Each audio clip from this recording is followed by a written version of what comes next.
ഈ കായംകുളം ചുനക്കരയിൽ ഉത്സവത്തിനെത്തിച്ച കെട്ടുകാഴ്ചയ്ക്ക് തീപിടിച്ചു. കെട്ടുകാഴ്ച കയറ്റിയ വാഹനത്തിലേക്കും തീ പടർന്നു. അഗ്നിരക്ഷാസേനയുടെ 2 യൂണിറ്റ് എത്തിയാണ് ഈ തീ അണച്ചത്. ദൃശ്യങ്ങൾ പ്രേക്ഷകർക്ക് കാണാം. മനീഷ് മഹിപാൽ ആലപ്പുഴയിൽ നിന്നും വിവരങ്ങളുമായി ചെയ്യുന്നുണ്ട്.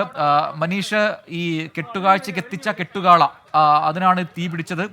ഉത്സവം കഴിഞ്ഞ് തിരികെ കൊണ്ടുപോകുമ്പോഴാണോ ഈ സംഭവം? എന്താണ് നമുക്ക് ലഭിക്കുന്ന വിവരങ്ങൾ? വിശ്വാസത്തിന്റെ ഭാഗമായുള്ള ഉത്സവകാലം ഉണ്ടാക്കുന്ന കെട്ടുരൂപങ്ങളാണ്. ഈ കെട്ടുരൂപങ്ങൾ ഒരു മിനി ലോറിയിൽ കൊണ്ടുപോകുന്ന സമയത്താണ് ഇന്ന് ഉച്ചയ്ക്ക് ഈ അപകടം ഉണ്ടാകുന്നത്. കരിമുളയ്ക്കൽ മാമൂട് ജംഗ്ഷനിലാണ് ഉച്ചയ്ക്ക് 12 മണിയോടെ ഈ അപകടം ഉണ്ടാകുന്നത്. ഭരണിക്കാവ് ക്ഷേത്രത്തിൽ കഴിഞ്ഞ ദിവസം ഇത് ഉപയോഗിച്ചിരുന്നു. അവിടെ നിന്നും കരിമുളയ്ക്കൽ തുരുത്തി ക്ഷേത്രത്തിലേക്ക് കെട്ടുകാഴ്ചയ്ക്ക് വേണ്ടി ഈ കെട്ടു ഉപകരണങ്ങൾ വാഹനത്തിൽ കൊണ്ടുപോകുന്ന സമയത്താണ് ഇലക്ട്രിക് ലൈനിൽ നിന്നും തീ പിടിച്ചതായിട്ടാണ് പ്രാഥമികമായിട്ടുള്ള നിഗമനം.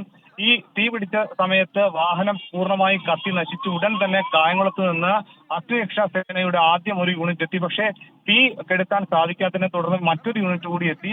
അങ്ങനെ 2 യൂണിറ്റ് എത്തി.